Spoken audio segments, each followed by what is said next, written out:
Բարև ձեզ, Օրագիր Նյուզի եթերում օրակարգն է, իմ հյուրն այսօր հասարակական քաղաքական գործիչ Նայրա Զոհրաբյանն է։ Բարև ձեզ Տիկին Զոհրաբյան, շնորհակալ եմ, որ այստեղ եք։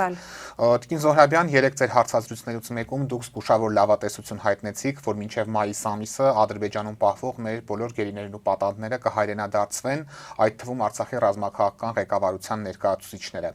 Հույս ունենանք, որ ձեր այս կանխատեսումը կյանքի կկոչվի, բայց այնուամենայնիվ կխնդրեմ մանրամասնեք իհարկե որքանով որ կարող եք, ինչով է պայմանավորված ձեր այս լավատեսությունը եւ հանուն ինչի Ադրբեջանի նախագահը նման քայլի պիտի գնա հատկապես ղեկավարների մասով։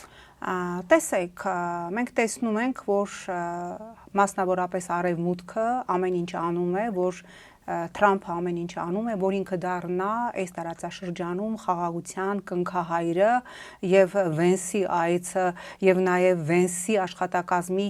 Բագրատ Սրբազանի նամակին պատասխանելը, որտեղ ակցենտը դրված էր նաեւ քրիստոնյա գերիների, նաեւ Թրամփի բազմակի հայտարարությունները, որ 35 տարի կոնֆլիկտը չէր լուծվում եւ անգամ Պուտինը իրեն ասել է, որ ես չկարողացա լուծել, բայց դու կարողացար լուծել, դրան գումարած, որ արտաքին այդ ուժերը շահագրգռված են Նիկոլ Փաշինյանի վերարտադրությամբ եւ Վենսը երեք բաց տեքստով պատկերացնում եք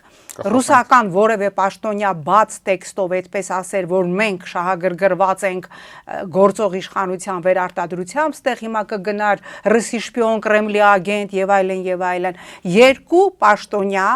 այս պահին բաց տեքստով հայտարարել է, որ ըստ էության իրենք ամեն ինչ անելու են Նիկոլ Փաշինյանի վերարտադրության համար։ Թուրքիայի արտաքին գործերի նախարար Հական Ֆիդանով ասել է, իհարկե մեր նախընտրելի թեկնածուն է եւ այո, քաղաքական գծին աջակցում ենք եւ երկրորդը Ամերիկայի փոխնախագահ Ջի.Դի Վենսը հայտարարել է, սա ուղիղ աջակցություն է եւ երբ որ մենք նայում ենք այն process-ները, որ հիմա գնում են, նախորդին Իգդիրի քաղաքապետը արդեն Մարգարայի սահմանով իրենց դիտարկումներն էր անում, այսինքն տեղեկատվություն կա, որ մարտ ամսին հայ-թուրքական սահմանը բացվելու է, իհարկե առաջնային փուլում որոշակի կատեգորիաների համար, երրորդ երկրներ եւ այլն ավելին Միլի Մեջլիսի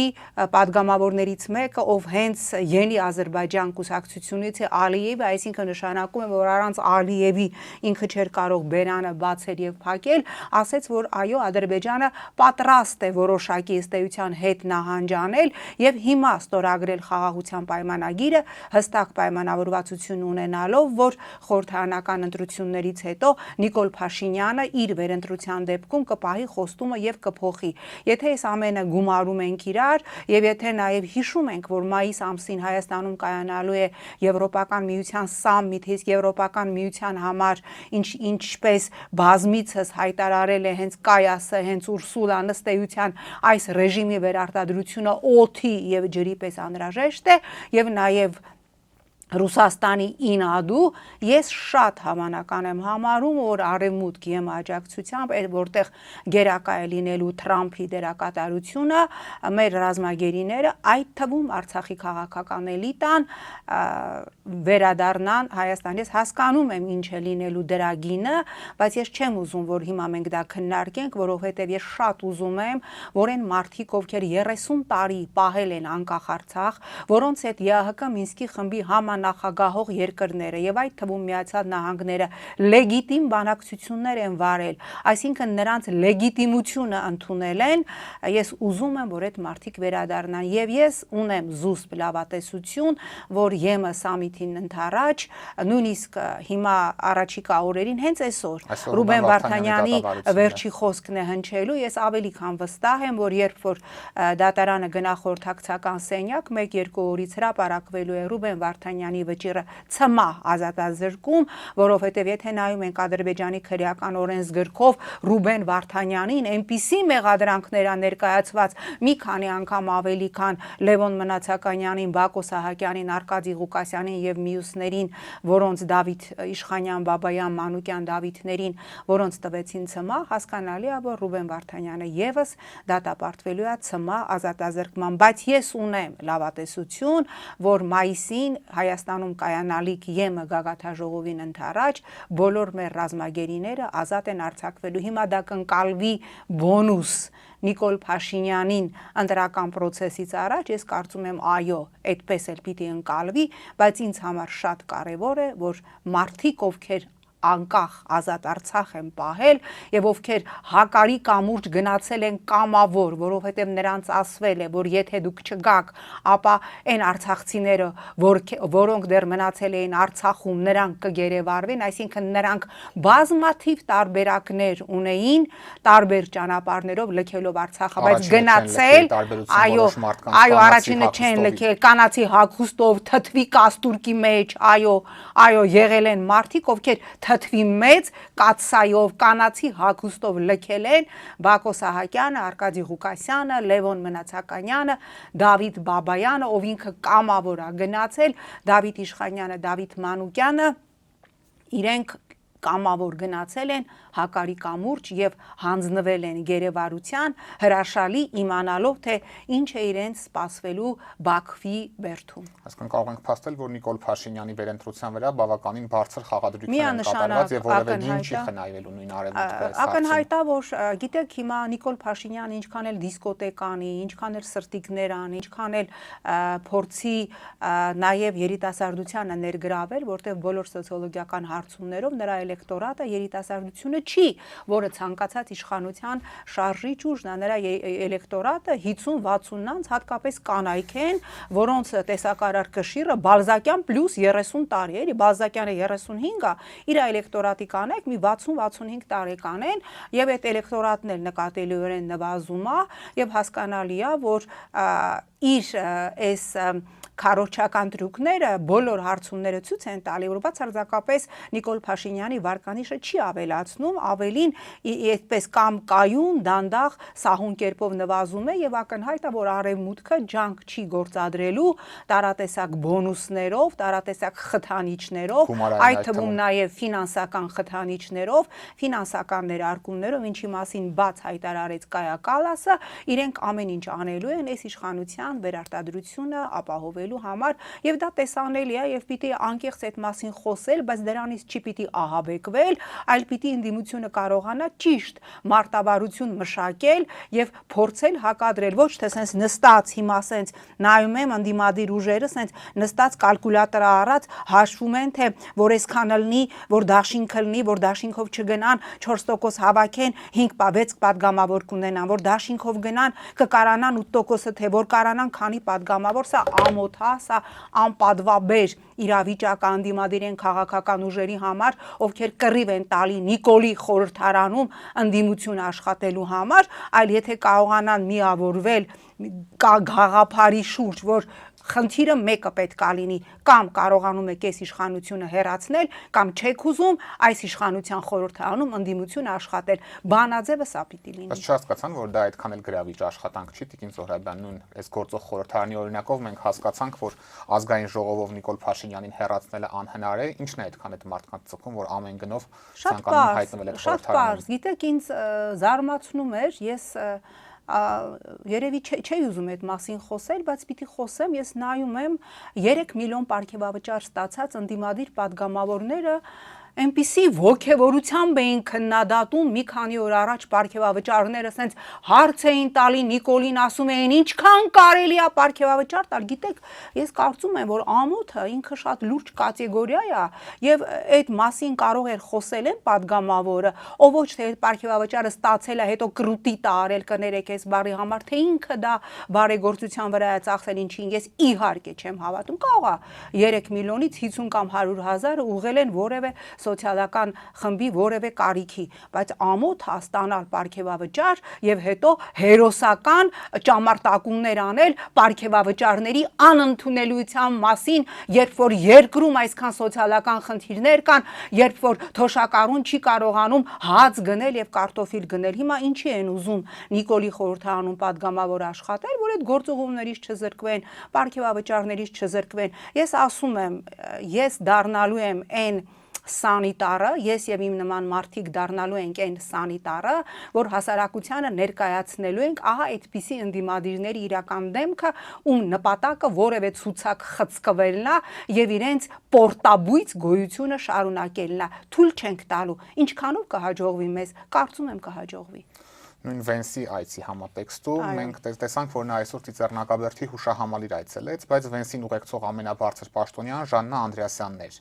Ըստ ձեզ ինչու Վենսին ավելի բարձր մակարդակի որևէ պաշտոնյա չուղեկցեց, հաշվի առնելով այն հանգամանքը, որ նա Միացյալ Նահանգների երկրորդ պաշտոնյան է եւ մեր նորագույն պատմության մեջ էլ սա առաջին դեպքն է, երբ Միացյալ Նահանգների փոխնախագահը այցելում է Հայաստան։ Պարզ է, որովհետեւ իշխանության ավելի բարձրաստիճան ներկայացուցիչները վախեցել են Էրդողանի կամ ասենք Հական Ֆիդանի զայրույթից, վախեցել են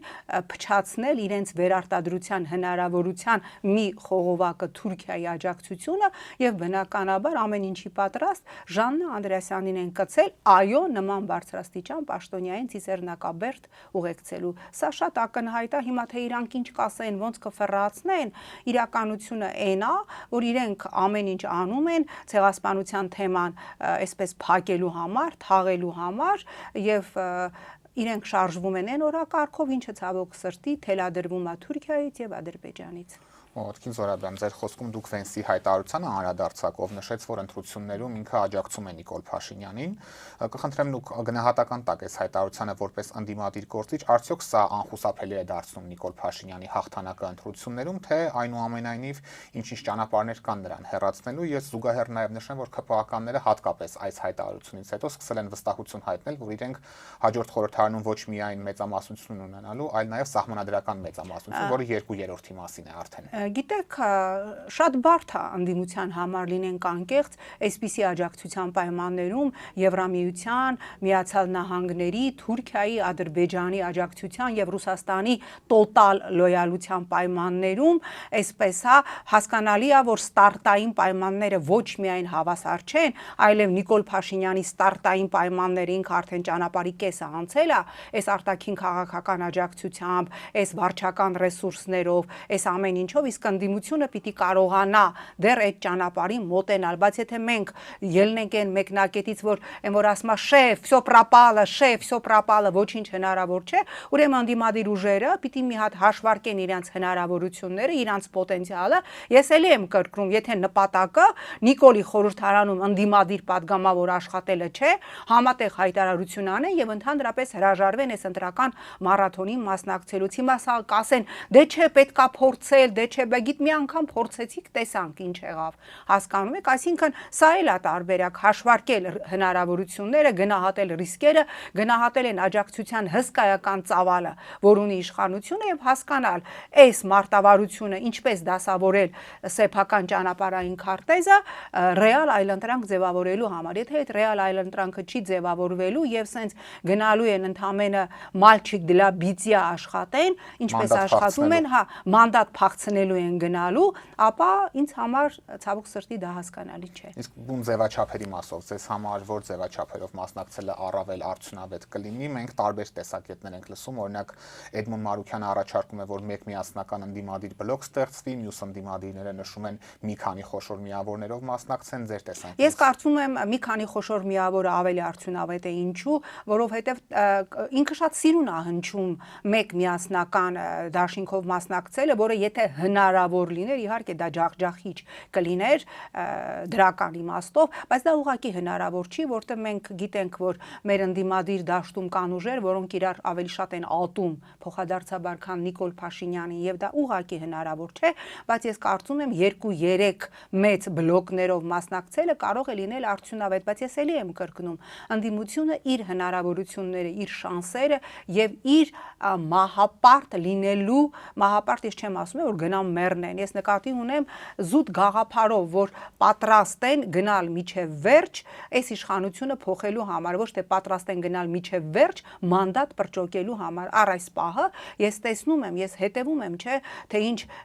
դաշինքներ են, ակտիվ վերադասավորումներ են ընթանում, ես ապշում եմ, ասենք, օրինակ գործիչներ կային, ովքեր ինձ ժամանակին մեղադրում էին ոչ առանձնապես ինտելեկտուալ լինելու մեջ, որտեղ ինտելեկտուալ կինը չէր կարող լինել այնպիսի քաղաքական ուժում, ինչպես իմ նախկին քաղաքական ուժն ա եղել, բայց ես տեսնում եմ, որ այդ նույն մադամը իրան այսօր ճղում է այդ քաղաքական ուժի ցուցակով մանդատ պրճոկելու համար։ Լռելու եմ ես, ոչ, խոսելու եմ այդ ամեն ինչի մասին անվանական, իհարկե խոսելու եմ, որովհետև ես, որ հիմա կախված չեմ որևէ քաղաքական ուժից եւ ուզում եմ, որ իմ ժողովրդին հերթական անգամ չխաբեն, ես հատ այսպես պլյոնկայի դիմակի նման բացելու եմ այդ ֆեյք ընդդիմադիրների մանդատ գողացողների դեմքը։ Եվ վստահ եմ մեր հանրությանը այս հարցը ամենից շատն է հետաքրքրում։ Իհարկե, բայց ժողովուրդը մասնակցելու է ընտրություններին Տիկին Զոհրաբյանը։ Ես դեռ վերջնական որոշում չունեմ, անկեղծ ասած, այս պահին իմ որոշումն է ոչ։ Իմ որոշումն է ոչ, որովհետև ես չեմ տեսնում այս պահին, որ այն քաղաքական ուժը, որի շարքերում ես կարող եմ մասնակցել եւ դա կարող է լինել, այսինքն ինքնանպատակ մասնակցել մի հատ մանդատ ունենալու համար, հավատացեք ինձ, այդ մանդատից ես 15 տարի ունեցել եմ եւ ամենայն պատասխանատվությամբ ասում եմ, այնտեղ հետաքրքիր ոչինչ չկա։ Միանշանակ ոչինչ հետաքրքիր այնտեղ չկա։ Եթե տեսնեմ արդյունավետ ֆորմատ, արդյունավետ դաշինք, որտեղ մասնակցելը կարող է բերել մեր հիմնական խնդրի լուծման իշխանափոխությանը կմասնակցեմ, եթե ոչ, ես իմ գործը շարունակելու եմ անել եւ իմ գործը լինելու է, այո, նաեւ ինչ որտեղ քաղաքական սանիտարի դերը ես օրինակ իմ գործընկեր Արթուր Խաչիկյանը, ով իդեպ շատ այսօր հանգամանալից իր բլոգում վերլուծել էր Թրամփի այցի լույսն ու ստվերը եւ բացել էր փակագծեր, մենք փորձելու ենք հանրությանը բացել աչքերը եւ թույլ չտալ, որ տարբեր մանիպուլատորներ, տարբեր ստեղից ընդեղից փախածներ, մարդիկ, ովքեր պատերազմից հետո Նիկոլից պաշտոն են վերցնում, դեսպան են դառնում, նախարար են դառնում, հետո իրանց հանում են, դառնում են ընդդիմադիր, հիմա ծվարեն, մի քանի ճամբար հասցնում են փոխել, չենք թողելու։ Հանրությանը ներկայացնելու ենք այդ մարդկանց իրական դեմքը, հետո հանրությունը թող որոշի, ինքը օքեյ է, որ ասենք մարդ, ով միջև վերջի պահը կարճած էր Նիկոլի իշխանությունից հենց գործից հանեցին, դարավ սրսուր ընդդիմադիր, սրսուր ընդդիմադիրի անվան տակ մանդատ պրճոկի։ Ես կարծում եմ իմ ու Արտուրի միսիան այդ առումով շատ ավելի հետաքրքիր է լինելու։ Կարճ ասած Փաշինյանին ընդդիմություն չեք աշխատելու Տիկին Զոհրաբյան։ Բացարձակապես ոչ, որովհետև դա բացարձակապես հետաքրքիր չի եւ մանդատի այսպես հանդեպ ինչ որ sense սրբազան սարսուր ես չունեմ, ինչպես տեսնում ենք ունեն շատերը, որտեվ ես ունեցել եմ 15 տարի այդ մանդատը, ես հիմա չունենալով մանդատ, առանց ավելորդ համեստության կասեմ, որ թե ներհայաստանյան կյանքում, թե միջազգային կառույցներում շատ ավելի գործ եմ անում, քան մի քանի տասնյակ մանդատակիրներ իրար հետ փաթաթած մի զամբյուղի մեջ դրած։ Օրինակ Հայաստան խմբակցության падգամավոր Աղման Վարդանյանը օրերս հայտարարել է, որ եթե ինքը հաջորդ խորհրդարանում մանդատ ունենա եւ Նիկոլ Փաշինյանի իշխանությունն էլ վերարտադրվի, ապա ինքը անպայման կհրաժարվի այդ մանդատից։ Ես սա Աղվան Վարդանյանի ես չեմ լսել, բայց եթե այդպիսի բան հայտարարել է, ես Աղվան Վարդանյանի այս հայտարարությունը համարում եմ արժանապատիվ հայտարարություն։ Ավելին, ես կոչ եմ անում հիմա, որ մենք հասկանանք, չէ, նաև թե ով է ընդդիմադիր, ով է տենց ընդամենը մանդատի կռիվ տալիս, առաջիկայում երբ որ արդեն ֆորմատները կհստակեցվեն, բոլոր են քաղաքական ուժեր, ովքեր հանդես են գալի հականիկոլ ճամբարում, մի համատեղ օրինակ մեմորանդում ստորագրեն, որ իրանց նպատակը Նիկոլի ռեժիմը իշխանությունից հեռացնելն է։ Եկեք գրազգանք, ես կարող եմ ասել մոտավորապես թե որ ուժերը կստորագրեն եւ որ ուժերը չեն ստորագրի եւ ինչպես Աղվան Վարդանյանը, ինչի այդ հայտարարությունը, որը չեմ լսել, բայց ողջունում եմ, հայտարարեն, որ եթե ստանում են մանդատ եւ վերընտրվում է Նիկոլ Փաշինյանը, իրենք այդ մանդատը վայր են դնում։ Ես կարծում եմ, որ Աղվան Վարդանյանի հայտարարությանը եթե միանա առնվազն 2-3 հոգի, ոչ ավել, ցավոք սրտի։ Իհարկե ոչ, ես իրատես եմ։ Ես շատ լավատես մարդ եմ, պարզապես ես իրատես եմ։ Տիկին Զոհրաբյան, իսկ եթե մենք ունենանք մի իրավիճակ, որտեղ Նիկոլ Փաշինյանը պահպանում է իր իշխանությունը, բայց ընդդիմությունը չի վերցնում իր մանդատները եւ այսպես ասած ապալեգիտիմացնում է խորհրդարանը, դա հետագա պայքարի համար։ Այո, դա շատ ավելի Մենք Վրաստանի օրինակը տեսանք, որ մեծ հաշվով դա ոչ մի բանի չհանգեցրեց։ Ամեն դեպքում ինքը բերեց անընդհատ պերմանենտ էսկալացիաների։ Իսկ եթե վերցնում են խելոք գնում, նստում են եւ սկսում են կառավարության հարց ու պատասխանի ժամանակ հարցեր տան, ասել օրինակ Գիտության կրթության օրենքում չեք կարծում, որ ստորակետը պիտի այս կողմից այն կողմ դրվի, կամ ասենք ինչ որ հերոսական հարցեր են տալի, դա ինչ որ բան փոխում է, չէ, իհարկե չի փոխում։ Եթե այո, Նիկոլ Փաշինյանը վերցնում է մեծամասնություն, ընդդիմությունը պիտի չվերցնի մանդատները, բայց մենք հիմա խոսում ենք մի process-ի մասին, որին դեռ կարծում եմ շատ ժամանակ կա, բայց կուզենայի նաև Վենսի, հա, այդ որտեվ մեր Բաբկեն Թունյանի բարեկամ Պողոսը շատ հուզված է, շատ ոգևորված է, երեկվանից նստած 9 միլիարդ դոլարն է հաշվում, որը թարգմանիչը ես վստահ եմ ոչ թե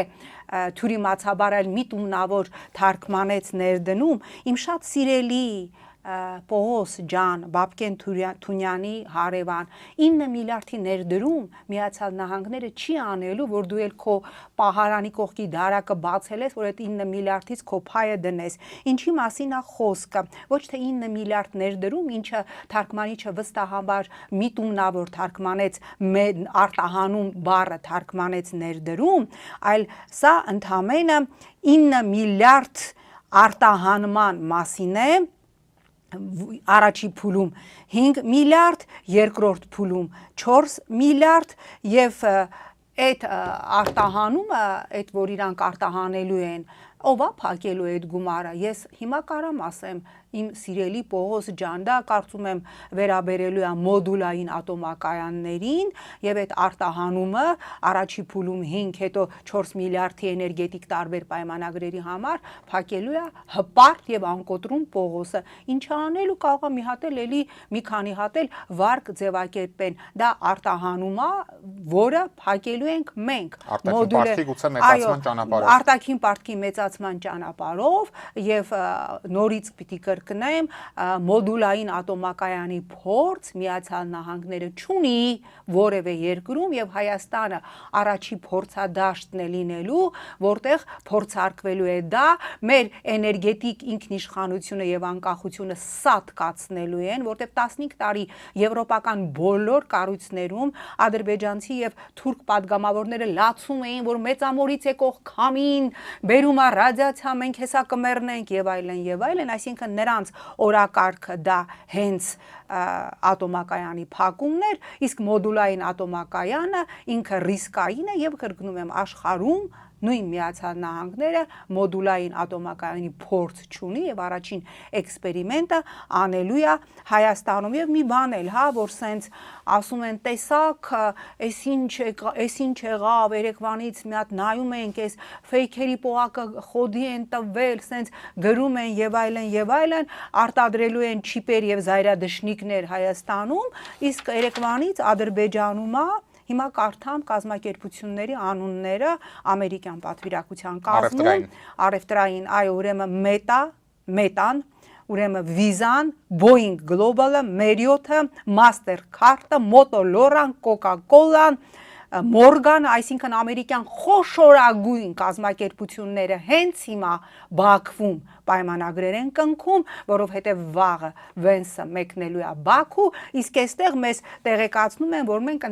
մեր հետ ընդամենը չիպեր ու հեռախոսի զայրադչնիկներ են արտադրելու։ Էս էլ տնտեսական ոլորտի համագործակցություն եւ հիշեցնեմ Paul Global-ի Վենսի այցից գալուց առաջ ամերիկյան հեռուստաընկերություններից մեկին տված հարցազրույցը, որտեղ նա խոսելով Վենսի այցի մասին, ասել էր, որ այդ այցի հիմնական առանցքը Ադրբեջանն է, որպես Միացյալ Նահանգների համար առանցքային առևտրային գործընկեր։ Եվ Տիկին Զոհրաբյան, ուզում եմ նաև Ալեն Սիմոնյանի Ռուսաստան կատարած այցին անդրադառնանք։ Գիտեք, Սերգեյ Լավրովը բաց տեքստով մտահոգություն հայտնեց Հայաստանի դեմ հիբրիդային պատերազմ վարելու ակնարկների կապակցությամբ։ Իհարկե մենք գիտենք, որ իշխանության ներկայացուցիչները Ռուսաստանի անունը անգամ չեն տալիս, բայց ակնարկներն առավել քան ակնհայտ են, բայց ի պատասխան Ալեն Սիմոնյանը Ռուսաստանին բարեկամ եւ դաշնակից պետություն անվանեց։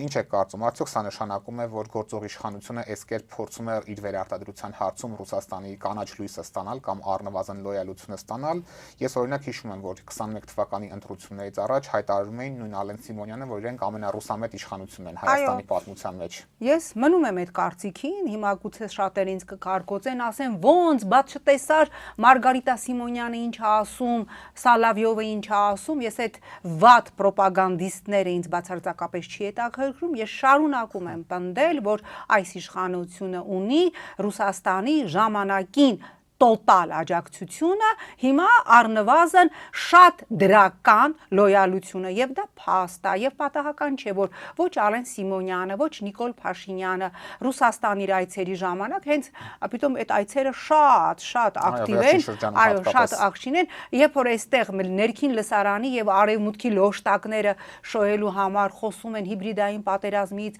արտաքին հետախուզության զեկույցում sense նամյոկներով Ռուսաստանին հասկացնում են հիբրիդային պատերազմ, Լավրովը բաց տեքստով ասեց, մեզ մտահոգում է ձեր երկրից եկող գնահատականները իբր հյուսիսից հիբրիդային պատերազմի, ինչ պիտի աներ Ալեն Սիմոնյանը, եթե իսկապես իրանք վստահ էին եւ ունեին փաստեր, պիտի ասել փաստ 1, փաստ 2 հիբրիդային պատերազմի, փաստ 3, այսինքն այո, համաձայն եմ ձեր գնահատականի հետ, որ սիրաշահելով նաեւ Ռուսաստանին առնվազն ընտրական փուլից առաջ իրանք ուզում են ստանալ, եթե ոչ աջակցությունը, առնվազն պոզիտիվ լոյալությունը, ինչը Ռուսաստանը այս իշխանության հանդեպ միշտ ունեցել է, չհաշված իրանց քարոզչական որոշ վատ պրոպագանդիստներին, որոնք իրանք պարզապես բարբերաբար այսպես պրոֆիլակտիկ քսի են տալիս այս իշխանության վրա։ Ոտքի Զորաբյան, իսկ դուք ձեզ համար գտել եք այն հարցի պատասխանը, թե ինչու նույն Արևմուտքը, Միացյալ Նահանգները եւ այդ թվում Ռուսաստանը շարունակում են իրենց այսպես աջակցությունը կամ լոյալությունը Նիկոլ Փաշինյանին, քանի որ մենք տեսնում ենք դաշտում հայտնված առանցքային ընդդիմադիր ուժերը, ովքեր իշխանություն գալու հայտ են ներկայացնում,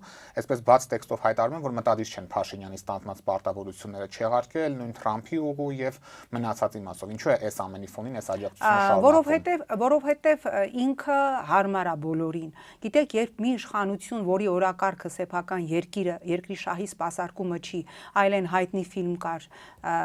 կասմա «Хочешь сказать, ну бери» հասկանում ես, մարդը պատրաստ է իր վերարտադրությունը ապահովելու համար բավարարել բոլորի աշխարհաքաղաքական ախորժակը, Հայաստանը sense դրել է սեղանին, սաղին ասում է ինչ որ հատվածն է քո սիրտը ուզում ես բդի հատվածը խնդրեմ, թոքի հատվածը խնդրեմ, բնականաբար ինքը բոլորին ձեռք է տալիս եւ ինքը ունի պարտավորություններ ստանձնած, որի մի մասին մենք գիտենք, մի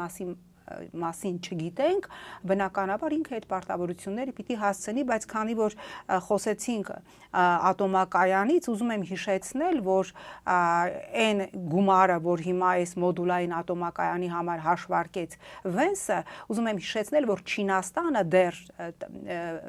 մի 2-3 տարի առաջ Հայաստանին առաջարկել է 2 անգամ ավելի էժան եւ 2 անգամ հզորությունը ավելի մեծ մոդուլային ատոմակայան եւ Հայաստանը այդ առաջարկից հրաժարվել, այսինքն մենք հասկանում ենք, որ այստեղ խնդիրը ոչ թե մոդուլային ատոմակայան ունենալն է, որտեղ մեր ատոմակայանը վատն է, մերը վատը չի եւ ՄԱԳԱՏ-ն իր պարբերական ստուգումների ժամանակ դա հաստատել է մեր ատոմակայանի անվտանգությունը, այլ այստեղ ընդհանրապես աշխարհաքաղաքական ռևերանսը մի կենտրոնի, որը ստանձնել է այս պահին այս իշխանության վերարտադրության քավորությունը եւ երևի չեք հասցրել նաեւ հետեւել, քիչ առաջ հրապարակվեց Transparency International-ի զեկույցը, կոռուպցիայի հետ կապված համաթվի եւ այո, հիշում եք ինչ տեսքով էր այս իշխանության ներկայացուցիչները, արդարադատության նախարարը ասում, որ ոչ միայն Հայաստանում քաղաքական բանտարկյալներ չկան, այլ նաև Հայաստանում կոռուպցիա չկա։ Շնորհավորում եմ ձեզ Transparency International-ի ուրեմն ցուցակում Հայաստանը կոռուպցիայի ցուցիչով 1 նիշ իջել է ներքև, 47-ից իջել է 46 տեղում եւ մի բան էլ ասեմ, Transparency International-ի մեթոդաբանությամբ բոլոր այն երկրները, որտեղ կոռուպցիայի ցուցիչը 50-ից ցածր է, նրանք համարում են, որ այդ երկրներում կա համակարգային սիստեմավորված կոռուպցիա եւ կոռուպցիայի ցուցիչով, էդ էլ ասեմ, մենք ավելի վատ դիրքերում ենք, քան օրինակ Ֆիջին, Բահրեյնը, Բոցվանիան, Կոս,